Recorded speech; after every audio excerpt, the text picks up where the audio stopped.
Aspirasi Podcast.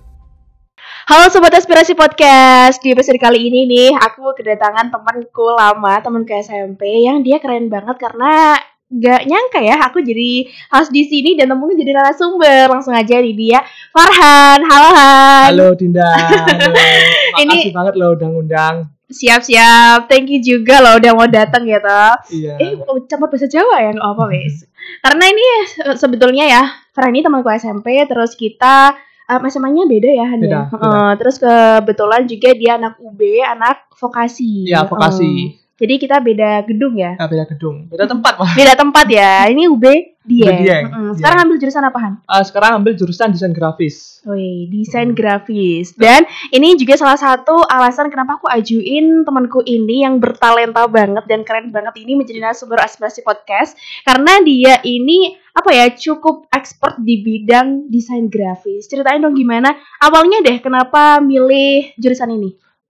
Kalau milih jurusan desain grafis ya, itu alasan dasar dari semua mahasiswa sih kebanyakan. Biasanya kalau masuk desain grafis pasti alasannya karena suka gambar. Padahal pada dasarnya tuh nggak cuma gambar doang masuk di situ, masih ada banyak hal yang perlu diperhitungkan buat gambar. Contohnya? Kayak gambar tuh kalau masuk desain grafis tuh ya, kayak dulu kan awal-awal tuh ya udah suka gambar aja asal suka gambar.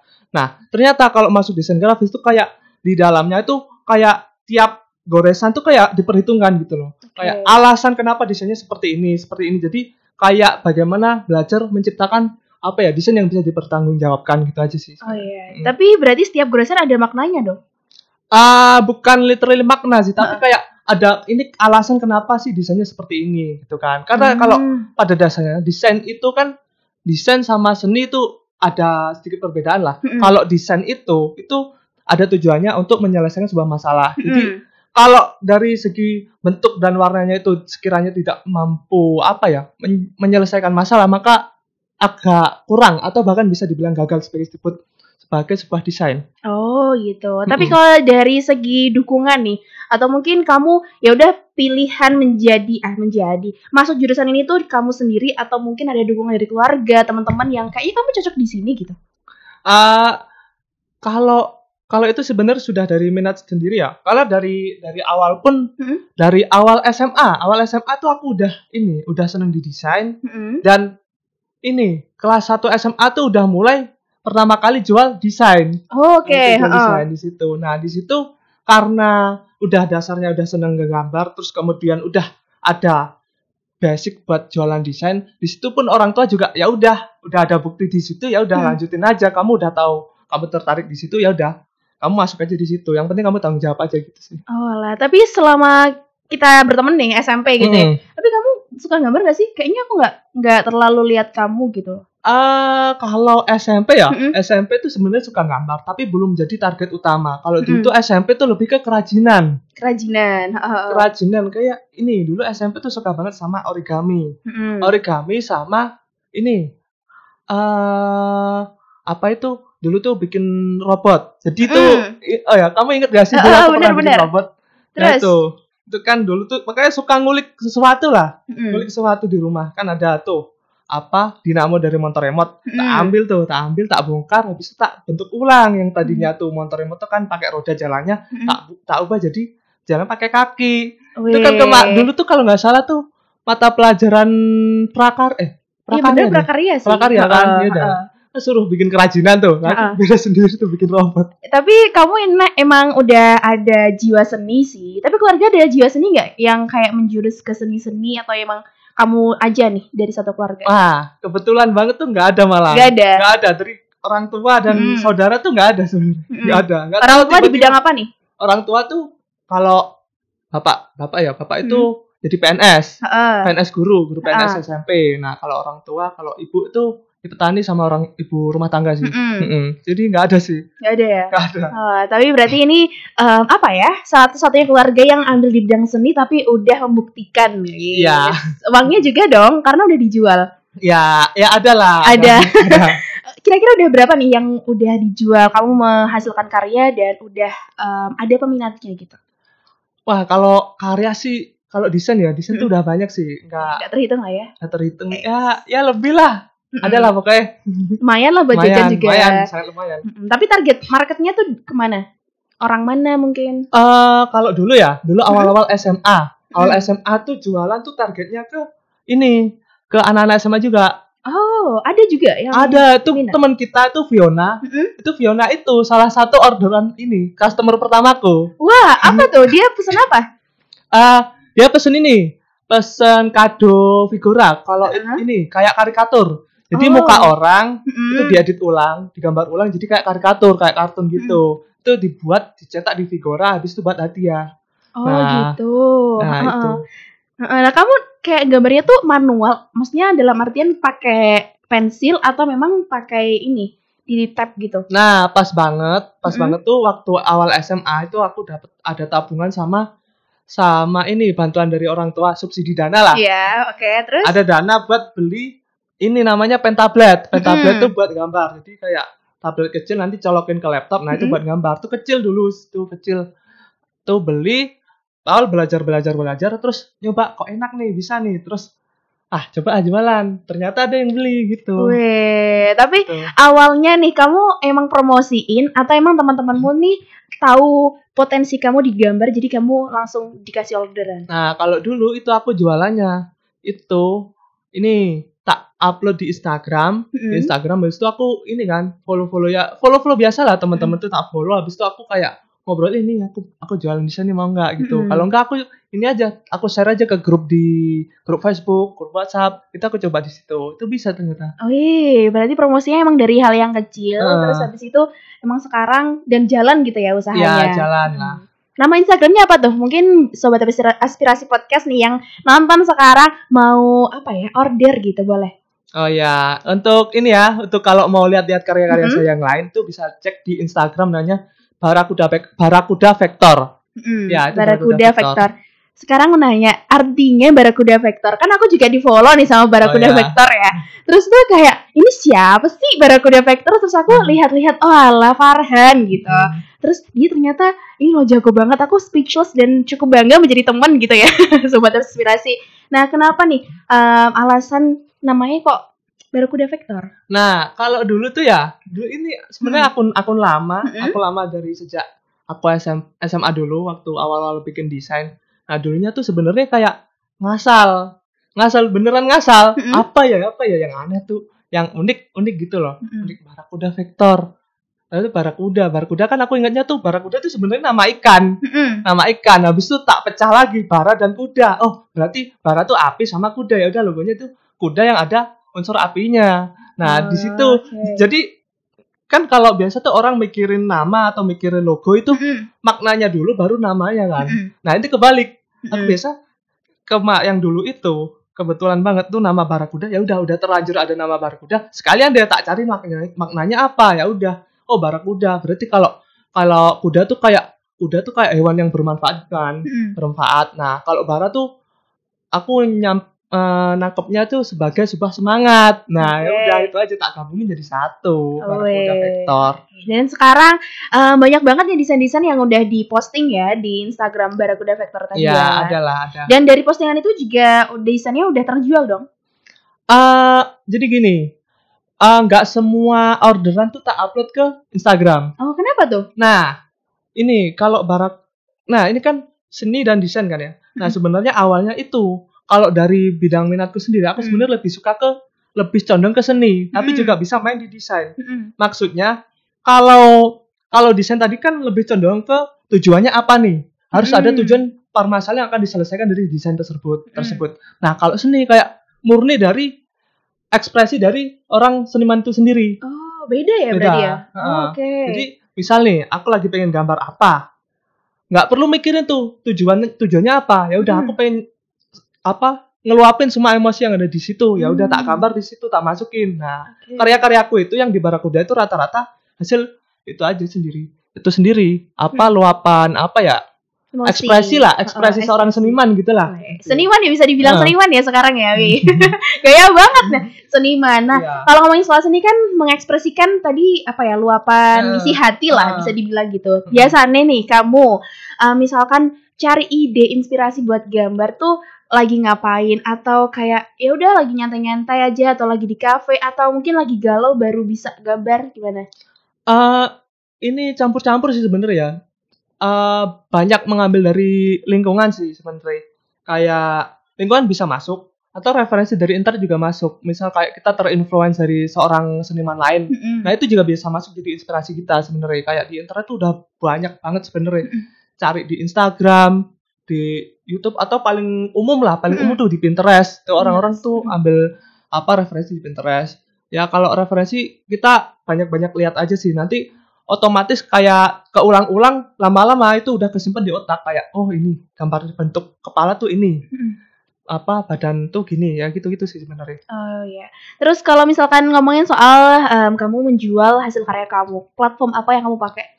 Nah, kalau dulu awal-awal banget itu di Facebook. Facebook aku coba.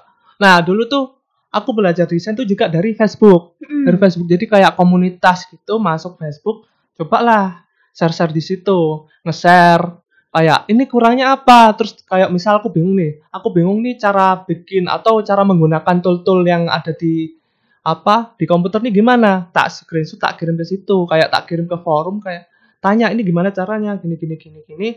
Nah ternyata di situ juga bisa buat jualan desain. Jadi sekalian belajar sama jualan desain, cobalah di situ jualan desain. Nah ternyata ada yang nyantol juga. Nah habis di Facebook coba bergeser di Instagram. Di Instagram kan banyak yang pakai tuh. Kayak semua orang tuh pasti pakai Instagram kan. Ya udah cobalah di Instagram. Ternyata enak di Instagram terus. Lebih kayak apa ya? Pengguna usianya lah ya. Range usia di Facebook sama Instagram itu kan memang beda gitu ya. Dan kebanyakan sekarang orang-orang muda gitu kan pasti pakai Instagram, ya kan, buat personal branding dan lain sebagainya. Tapi kalau misalkan dari konsumen ya, pelanggan lah yang biasanya order ke kamu Han, itu range usianya berapa? Kalau range usia sih biasa ini ya, kurang tahu kalau pastinya aku sendiri pun juga jarang menanyakan umurmu berapa kepada klien-klien gitu ya. Itu biasa. Tapi rata-rata kalau dilihat dari dari tujuan dia order itu pasti udah di atas di 20 ke atas. Karena rata-rata itu kalau nggak komunitas, yang order itu kalau nggak komunitas atau orang yang punya usaha. Nah, kan orang yang punya usaha tuh biasa kan udah 20 ke atas tuh. Iya, benar. Apalagi kalau branding kayak clothingan gitu pasti orang kan ya udah di atas dewasa lah. Bentar, clothingan apa tuh? Nggak tahu soalnya. Clothingan tuh kayak ini. Kayak kaos. Oh, jual clothingan. Ya. Oh, alah. Kaos. Buat dijual lagi kaosnya dan desainnya dari kamu. Tapi biasanya orang itu tuh ordernya berarti DM kamu dulu gitu. Biasa paling umum tuh lewat DM. Lewat DM kalau nggak email. Cuman email tuh kalau aku sendiri loh. Ada orang yang kalau desainer tuh orderan banyaknya lewat email. Kalau aku sendiri lewat DM. Karena dari deskripsi Instagramku sendiri kalau mau order bisa email atau DM. Orang kan pasti pilih yang paling gampang kan. Paling gampang. DM ya udah DM aja udah. Tapi ini kan sekarang beranjak ke media sosial TikTok nih. Kamu nggak mau coba nih? Nah, TikTok. Sebenarnya masih mikirin nih, masih ini. Jujur ya, aku sendiri tuh masih agak kaku kalau main video. Agak kaku. Nah, ini aku masih mau belajar sama temanku yang jago di bidang videografi juga. Mau inilah biar tambah rame lah gitu kan. Iya benar. Biar exposure-nya gitu loh. Nanti kan dari TikTok bisa kamu alihin kalau misalkan mau info lebih lanjut ke Instagram. Iya, itu benar gitu. banget sih. Kalau misalkan nanti job ordernya banyak, boleh angkat aku jadi admin. Waduh. Nanti aku yang balas-balasin gitu. Tapi ada list nggak sih? List kayak harga gitu? Oh, ini. Beberapa orang ada yang ngasih list harga. Tapi kalau aku sendiri itu enggak. Karena setiap orang tuh pasti punya kebutuhannya masing-masing. Nah, order desain tuh ada orang yang order desain buat usaha, misal contoh tadi clothingan, atau ada yang minta buat komunitas atau buat UMKM dia sendiri kayak usaha makanan dan lain-lain. Nah, di situ kan orang kebutuhan itu kan beda-beda kan. Jenis desain yang dipakai pun beda-beda, cara ngedesainnya pun beda-beda. Jadi kalau price list tuh nggak ada, terlalu umum nggak bisa bikin price list yang spesifik gitu kan. Jadi kalau harga tuh biasa aku tak tanyain sampai habis dia kebutuhannya apa, untuk apa, desainnya seperti apa, detail-detailnya semua, baru aku bisa kasaran harganya berapa gitu sih. Karena tiap orang punya kebutuhan desainnya masing-masing. Kalau di sini boleh nggak sih di spill dikit, misalnya nih dia mau desain kaos berapa? Kalau dulu awal-awal tuh ada di ratusan. Ya dulu awal-awal SMA lah. SMA itu seneng banget tuh dapat desain yang bisa kejual harganya tuh ratusan, dan alhamdulillahnya sempat juga yang di jutaan. Tapi sekarang udah nggak ada ratusan, jutaan semua rata-rata ya. Ratusan pun tetap tak ambil karena tergantung lagi kebutuhannya itu tadi. Kebutuhan dan tingkat kesulitan. Jadi aku ngitungnya dari tingkat kesulitan. Kesulitan dan kebutuhan. Nah, kalau dari dirasa ini lumayan enteng buat dikerjain, ya udah aku nggak bakal pasang yang terlalu tinggi. Sesuai lah sama value-nya itu. Sesuai ya. Tapi ada nggak sih kayak kamu kan sebagai jasa lah hitungannya gitu ya. Di ghosting, udah tanya-tanya, terus habis itu udah mulailah ngerjain. Pernah nggak setengah jalan tiba-tiba dia kayak hilang gitu? Kalau sebagai desainer pasti pernah sih. Pernah. Itu pasti hal umum sih itu. Awal-awal tuh pasti itu. Kalau dulu waktu SMA tuh masih pasang harga tuh murah banget tuh, masih di puluhan ribu per gambarnya. Terus habis itu dan aku nggak nerapin sistem DP dulu. Oh iya, itu salahnya ya. Terus. Karena dulu masih awal belum punya nama, belum apa-apa. Jadi cobalah bangun kepercayaan lewat nih, tak kasih desainnya, aku kerjain dulu, nanti bayarnya belakangan. Oh iya. Nah, terus. Biar orangnya percaya. Bener dong, tak kerjain sampai selesai. Habis tak kerjain, ini gimana mas? Udah hilang di situ, nggak ada koneksi sama. Itu temen lu SMA nggak? Bukan, itu online dari Facebook. Ada orang order lah, kirim foto. Ya sama tadi, kalau SMA itu masih fokus di karikatur wajah gitu sih. Kayak hadiah-hadiah wisuda atau ulang tahun. Nah gitu kan dibuat kartun terus dicetak figuran. Nah itu. Nah kalau orang yang ordernya online tuh biasa tak kirim filenya aja kan. Nah itu pesen, ini berapa mas? Gini. Mau bikinin dong 1. Ya udah tak bikinin. Tak bikinin sampai selesai. Nah ternyata kabur orangnya. Tapi setelah itu ada lagi nggak? Setelah itu kamu jadiin suatu pelajaran, habis itu kamu terapin sistem yang kayak mana? Iya itu bisa sih, itu jadi sebuah pelajaran sih. Pertama kalau ini biasa kan kalau biar nggak kabur tuh di DP dulu kan. Cuman sebagai customer atau sebagai klien lah, klien kan nggak mau tuh asal bayar dulu. Pasti kayak harus ada kepercayaan. Oh ini desainer yang bagus nih, baru dia berani buat bayar. Nah di situ kayak ini sih bangun kepercayaan dulu sih, kayak bangun portofolio. Misal kalau dulunya portofolio tuh cuma gambarnya 1-2 orang gambar gitu kan. Nah itu tak perbanyak kayak hasil orderan yang lama-lama tak jadiin portofolio ini. Jadi orang tuh lebih percaya buat mau nge-DP itu. Jadi kayak karyanya tampilin aja semua gitu kan. Oke, berarti biasanya DP-nya berapa persen tuh? DP biasa sih 50 ya, 50 langsung aja sih 50. Kalau mau full di awal pun nggak apa-apa sebenarnya. Nggak apa ya. Sangat seneng. Tapi dari kamu sendiri ngepatokin tuh 50% DP-nya. Gitu. Oke. Tadi udah DM, udah di DM Instagram ya, terus Facebook juga ada gitu. Tapi kalau sampai sekarang teman-teman kamu masih ada nggak yang kayak ngehubungin kamu buat kayak gambar karikatur gitu-gitu? Ada. Kemarin teman kita si Bayu. Bayu itu dia juga minta tuh bikinin ilustrasi kemarin buat dia KKN kan. Dia butuh aset gambar lah, kartun anak-anak itu tak bikinin di situ. Tapi aku ingat juga sih waktu SMA nih. Waktu SMA ini waktu perpisahan kayaknya. Terus kita bukan perpisahan, hari guru kalau nggak salah. Teman-teman yang lain tuh kasih kado-kado gitu kan. Nah temanku temanku sih, kebetulan Bayu itu sekelas sama aku, terus kayaknya pesen di kamu wajah buat karikatur guruku. Nah, di kelas. Aku kurang tahu ya, mungkin iya. Aku inget dia pernah order, tapi aku kurang tahu itu siapa yang di dalam foto itu, aku kurang tahu. Karena SMA tuh ya ada beberapa orang yang order, aku sendiri juga sampai lupa tuh. Orderan tuh apa? Oh, order yang mana ya? Kadang tuh ada temanku yang nanya, aku dulu pernah order ke kamu loh, masih inget nggak desainnya? Nah, aku udah gak inget. Karena udah saking banyaknya, mungkin kamu terlalu seleb kan. Berarti udah expert gitu loh. Udah kayak banyak banget, udah banyak job, jadi udah lupa gitu yang mana jobnya.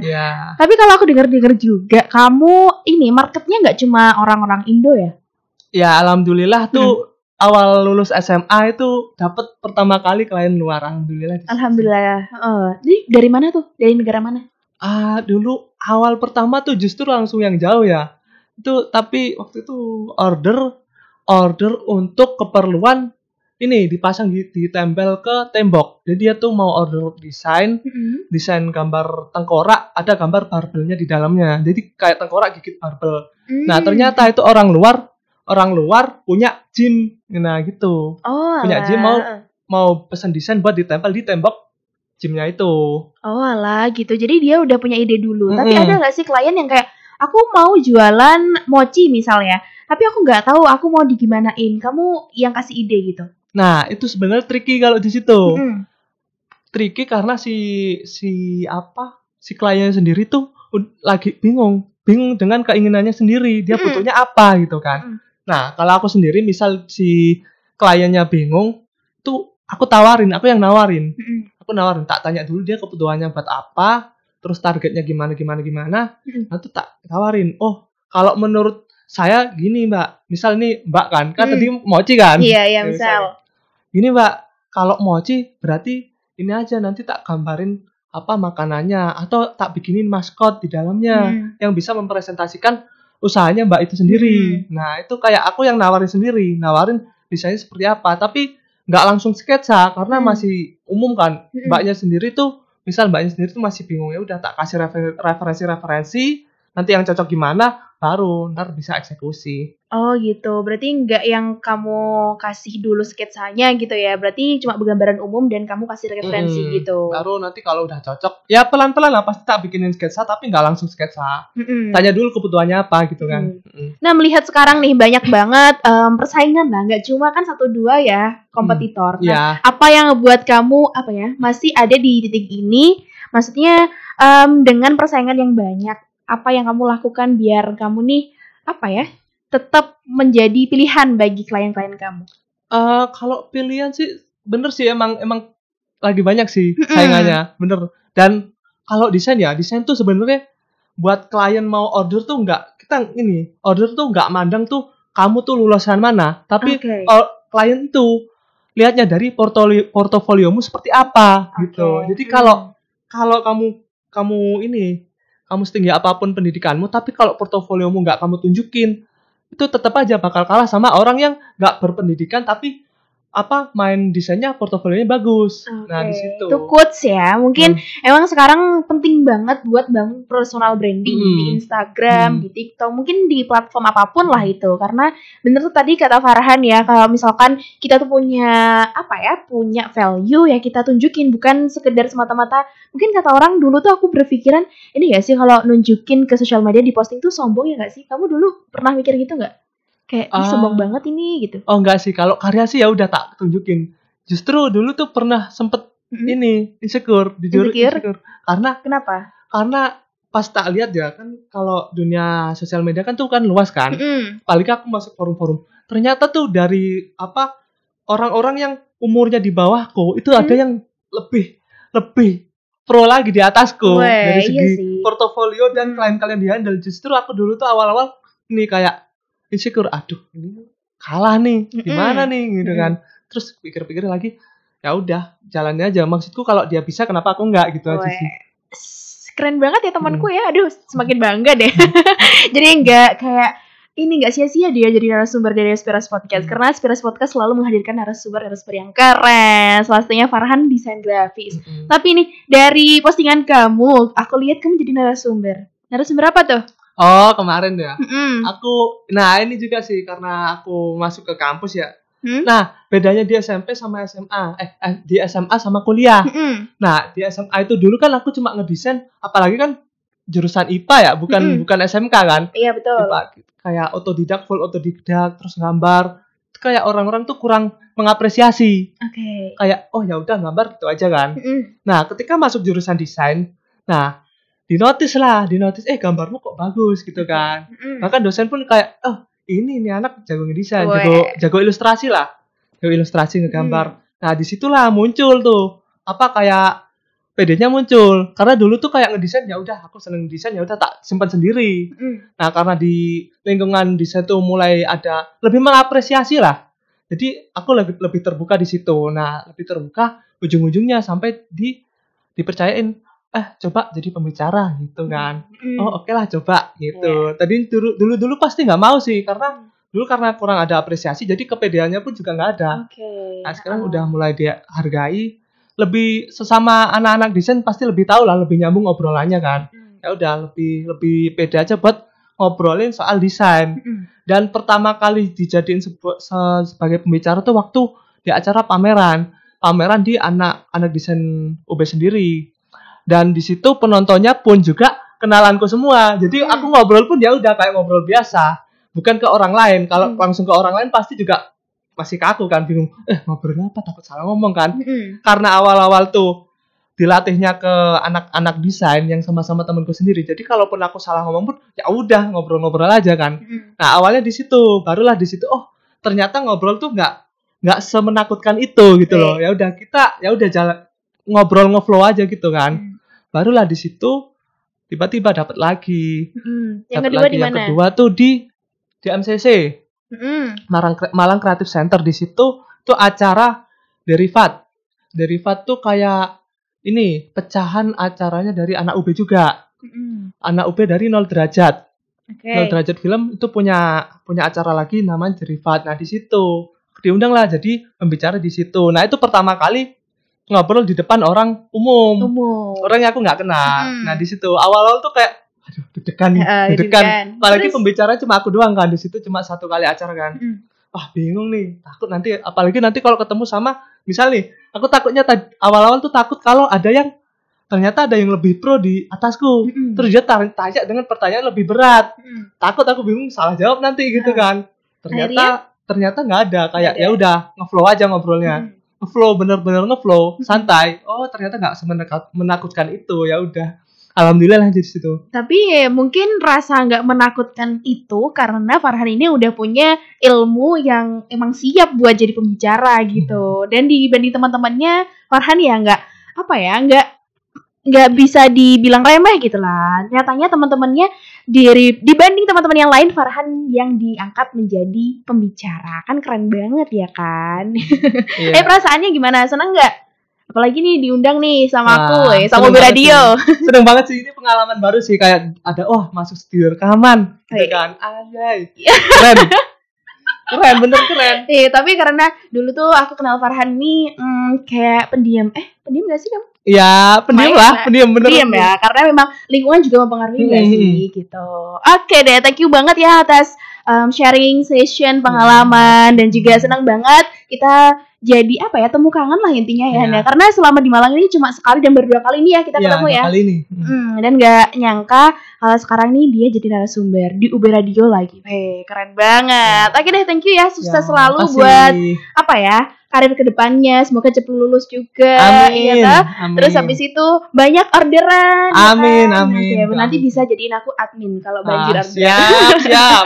Oke, thank you ya buat kamu Sobat Inspirasi Podcast yang udah dengerin dan nonton video ini sampai habis. See you di next video. See you, bye-bye.